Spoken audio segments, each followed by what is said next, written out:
Morning, everyone.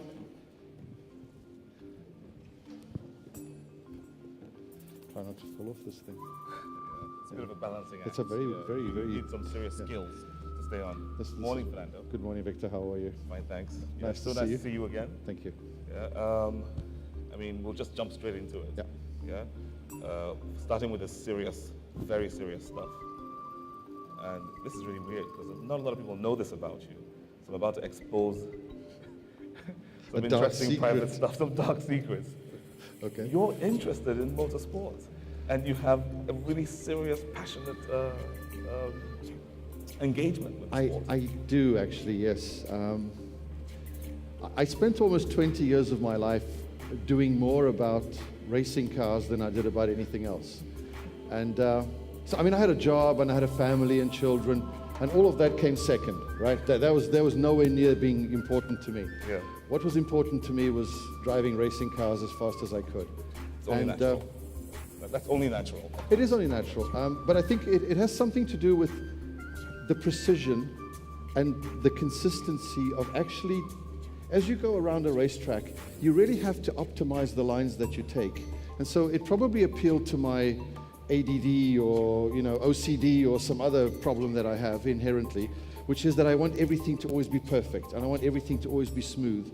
And so the combination of adrenaline with precision and consistency, I think, has left me now, and most of my team will tell you, I still focus on the precision and the consistency, but I'm just much slower because I'm old now.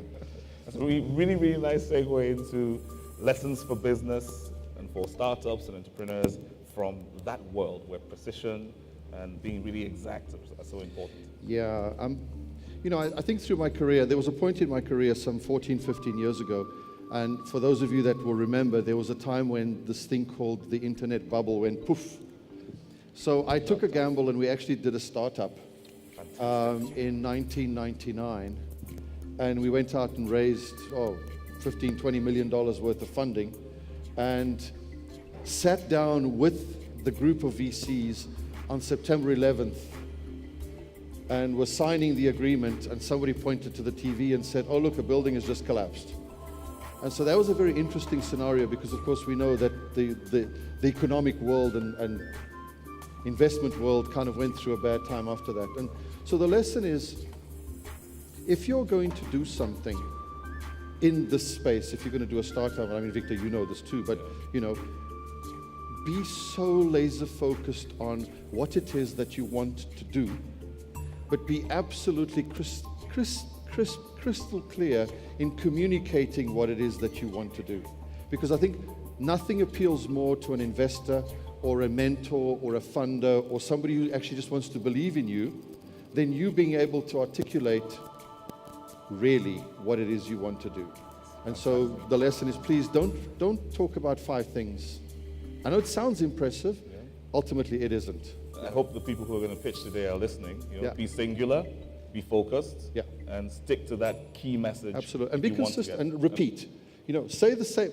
Yeah. Don't elaborate the next time around. Say exactly the same thing again, because that consistency is really important, I think.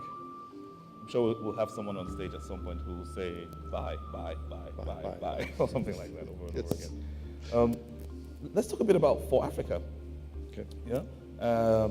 I mean, tell us about it. A lot of people have heard about it. Some people think they know what it's about. I certainly have my own ideas about what For Africa does. How would you describe it to this audience in a nutshell? It's a noble effort, and it's a very unusual one. It's a very uncommon approach to engaging the corporate world, the community. So can you tell us a bit more about it? I'll take you back about 10 years or so, because we started 10 years back thinking at Microsoft, what is it that a company like Microsoft needs to be doing in a continent like Africa beyond the normal commercial involvement, right? And I think if we think about 20-something years of doing business in Africa, we've grown a lot. I mean, we do double-digit growth every year. We are very successful from a commercial aspect in Africa. But I think we all recognized, and I think I'm fortunate because there's a group of executives that sort of believe the same as I do, which is, what else should we be doing? And where For Africa has come after this long period of time is, what's the contribution? What's the participation? What is it that a company like Microsoft can do to enable and tangibly impact economic development? And we talk specifically about development rather than growth, because, you know, growth is GDP growth, is percentage growth, and African economies tend to do this quite happily by themselves in a way. For us, development is the equitable distribution of wealth and the creation of wealth by every single member of the society. And so when we look at Microsoft for Africa, is about saying, if a young person in Africa today has a great idea, and I mean, we see a lot of them here, and you see a lot of them every single day, and, you know, I see a lot of them every day, where can they land that idea so that they can transform that idea into money, wealth creation, job creation, realizing the opportunities that exist, rather than continuing to talk about, oh, the potential of Africa. Okay, that's old stuff. So Microsoft for Africa is about taking the opportunity and allowing African youth to realize those opportunities in a tangible way, in an economic way. And of course, ultimately, we grow our market. And I want to be clear, there's nothing about Microsoft for Africa that is CSR or, you know, philanthropy. I am tasked by my company to grow the addressable market in Africa so that Microsoft can in turn do its business. I think that's a really important distinction to make between what Microsoft for Africa does and what tends to prevail in the corporate world when they look at doing things with Africa. Can you tell us a bit more about the sort of programs and the sort of activities that you engage in where this is not CSR, it actually is really truly engaging the emerging market developer community? So, as we thought about what we should be doing with Microsoft for Africa, we took a lot of feedback. We spent a number of years actually designing and really thinking about the project. And what became very clear is there is a capacity building, human capital investment aspect of what needs to be done.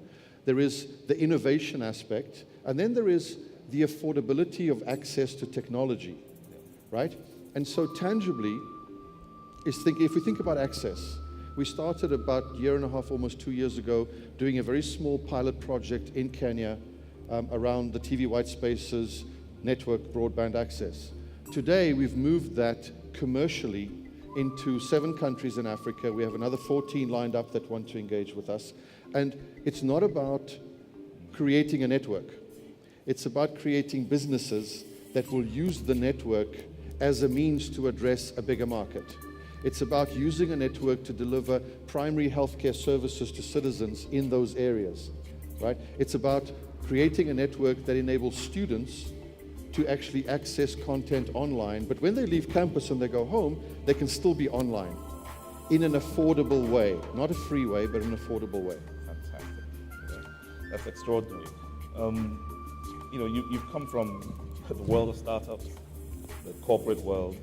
You've operated in those two, you know, interesting universes, which are quite distinct at times and very different. Somewhere between those two, there's kind of a sweet spot, yeah, where those two things can meet and create value, add value to each other. Can you tell us a bit about how you think that can work in this environment? How you think enterprise can play a role in encouraging startups, and where you think startups can play a role in helping enterprise and making some money out of what goes on in there? Right. I think that's the crux of everything, right? And respectfully, I would argue that most startups and most people engaged in a startup are so focused on the fact that they're a startup. They want to preserve the culture of the startup. They want to be seen as a startup, without realizing that where the money is not in being a startup.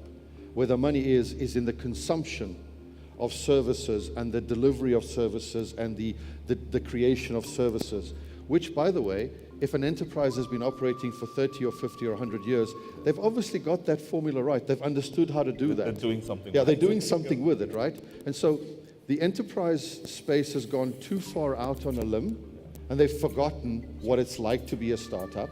And so they've forgotten that actually nimbleness, agility, responsiveness, and more importantly, the ability to think like the consumer, I think that has been lost to a large degree in many of the corporations. and government. And I look at government as being the ultimate enterprise in many of the African countries as well. But then the converse is that the startups are too focused on being a startup. And I would encourage, from a startup perspective, is try put yourself in the shoes of that business decision maker that's trying to move this massive ship and turn it around, called the corporation, or the minister or the DG who's trying to do this in the government space, and think about it from the perspective of the consumer. Okay, I've got a great idea, I've written a great piece of code, you surely must buy it. No, I surely must not. Why would I, right? And for the enterprise, how can I become the preferred supplier to the enterprise? Or how can I influence the procurement policy of the enterprise to consider me beyond the traditional, what's your credit rating and how many customers do you have? And the things that generally become blockages for startups to engage that. I think that there's a business model innovation that I think needs to happen, where you're not a startup for the purpose of being a startup. You're a startup for the purpose of becoming a viable business. Terrific. And as an enterprise, you need to think about your roots. So work on both sides. Somewhere in between. That's fantastic. Fernando, you've been here. You've seen a whole day of launches. Yeah. Lots of pitches. Mm-hmm. Yeah. I'm going to put you on the spot a little bit and say, so have you seen something that you could potentially, personally invest in? And I'm going to ask you what it is. I have seen as many presentations and as many pitches into which money can be put into. Okay? No. There's a reason for my answer. So every single one has the right opportunity and the right thinking where some money would make a difference. Okay? What I haven't seen, and what I think is something that I'm struggling with, is I actually want to take a very significant amount of money and put it somewhere. And I want to seriously accelerate the ability for that something to become a very big thing.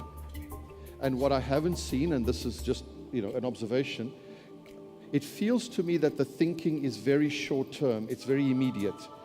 It's, okay, I have a solution that's going to do point of sale. Okay, and I would like $150,000 so that I can go from this point to that point. Yeah, but the end objective surely can't be the B. It's got to be somewhere way beyond that, right? I think you've run out of time. My mic is dead. It's got stuck. Yeah. Okay. Yeah. So honestly, which one? I mean, I can pick any one of them and say, do you deserve $150,000 or $200,000 or $300,000? Yes, actually. And tangibly, what has impressed me the most are the individuals. The people that have come up on the stage and spoken. I mean, you are serious people. I mean, congratulations, and you can be absolutely proud of yourselves because you've stood here and you've actually delivered something where you can see the passion, you can feel the heart, and you can feel the sweat. Yeah. I mean, this is, you guys didn't get here just because you lucked into it, right? And we appreciate that. Fantastic. But it's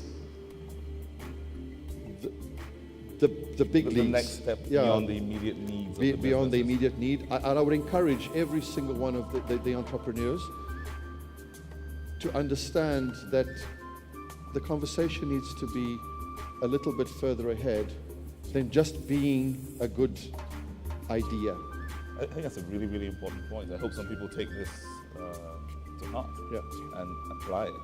So if you didn't see that sort of business yesterday, who's to say you won't see something like that from people who've picked up this bit of learning? I hope so. Today, absolutely. Yes. So we'll rerun this, and we'll have come back with a conversation. Absolutely. Yeah. All right, we'd love to. Thank you very much, Fernando. I've got to say, we really appreciate having you over. Ladies and gentlemen, Mr. Fernando De Sousa. Thank you. Always a pleasure. Thanks very much, Victor.